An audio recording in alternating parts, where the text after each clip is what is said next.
ആദ്യം മുതൽ ഞങ്ങൾ എല്ലാവരും വിലയിരുത്തിയതാണ്. 100 സീറ്റിലേക്ക് എത്തുമെന്ന് ഞങ്ങൾ പറഞ്ഞപ്പോൾ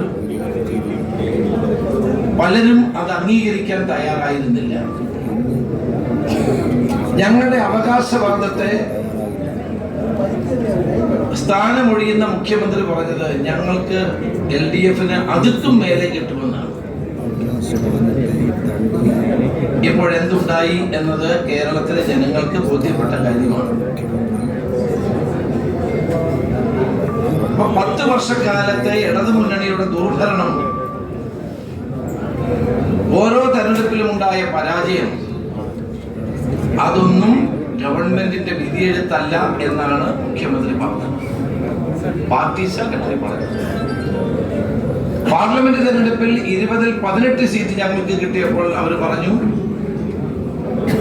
ഇത് കേരള ഗവൺമെന്റിനെതിരായ വിധിയെഴുത്തല്ല എന്ന് പറഞ്ഞു. പഞ്ചായത്ത് തെരഞ്ഞെടുപ്പിൽ ഞാൻ KPCC പ്രസിഡന്റ് ആയിരുന്ന കാലത്ത് 2021-ൽ 2011-ൽ കിട്ടിയ വിജയത്തിനേക്കാൾ വലിയ വിജയം ഇപ്പോൾ കിട്ടിയപ്പോൾ അതും സർക്കാരിനെതിരായി ശബ്ദമുയർത്താൻ ആരും ഉണ്ടായില്ല. പണ്ടൊക്കെ CPI-ക്കാര് ശബ്ദമുയർത്തി, കാനൻ രാജേന്ദ്രനും വെളിയം ഭാഗത്തിനുള്ളപ്പോൾ CPI പറയും, ഇപ്പൊ അതുമില്ല.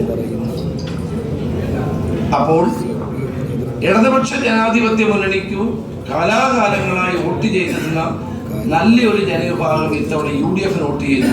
അവരോടും ഞാൻ നന്ദി പറയും. ഇത് ഭരണവിരുദ്ധ വികാരം കൊണ്ട് മാത്രമുണ്ടായ ഒരു വിജയമാണെന്ന് ഞാൻ കാണുന്നില്ല. ഈ വിജയത്തിന്റെ പിന്നിൽ ഏറ്റവും ശക്തമായി ഞങ്ങൾക്ക് നേതൃത്വം കൊടുത്തത് ശ്രീ രാഹുൽ ഗാന്ധിയാണ്. ഈ നമ്മുടെ ഞങ്ങളെ നേതാക്കന്മാരെ മുഴുവൻ ഡൽഹിയിൽ വിളിച്ചു വരുത്തി ജയിക്കേണ്ടതിന്റെ ആവശ്യകത ചർച്ച ചെയ്ത് ഒരു ടീമായി, ഒരു ടീം UDF-ആയി പ്രവർത്തിക്കാനും പാർട്ടി ഒറ്റക്കെട്ടായി പ്രവർത്തിക്കാനും ഒക്കെ നേതൃത്വം ഞങ്ങൾക്ക് നൽകിയ ശ്രീ രാഹുൽ ഗാന്ധിയും കോൺഗ്രസ് അധ്യക്ഷൻ മല്ലികാർജുന ഖാർഗെജിയുമാണ്. ശ്രീമതി പ്രിയങ്ക ഗാന്ധിയുടെ സാന്നിധ്യവും ഉണ്ടായിരുന്നു. ശ്രീമതി സോണിയാഗാന്ധിയുടെ അനുഗ്രഹവും ഉണ്ടായിരുന്നു. രാഹുൽ ഗാന്ധി പ്രഖ്യാപിച്ച 5 ഗ്യാരണ്ടികൾ ഈ തെരഞ്ഞെടുപ്പിൽ വലിയ തോതിലുള്ള സ്വാധീനം ചെലുത്തിയിട്ടുണ്ട്. ഈ 5 ഗ്യാരണ്ടികളും സമയബന്ധിതമായി ഞങ്ങൾ പൂർത്തീകരിക്കും. രാഹുൽ ഗാന്ധിയും പ്രിയങ്ക ഗാന്ധിയും കേരളം മുഴുവൻ നടത്തിയ പ്രചരണ സമിതിയുടെ ചെയർമാൻ നിലയിൽ ഞാൻ പറയുന്നു, വലിയ പ്രയോജനമുണ്ടായി.